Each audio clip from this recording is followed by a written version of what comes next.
use this opportunity to unbox the Kenzai Blue box, and so you can see what's in it. There we go.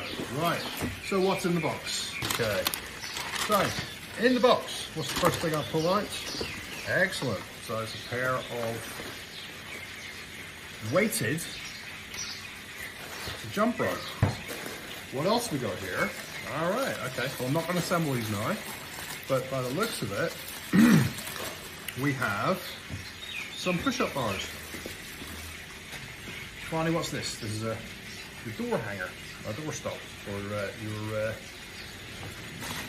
your exercise bands, which I assume are in here. Okay, so what do we got here? We have, okay,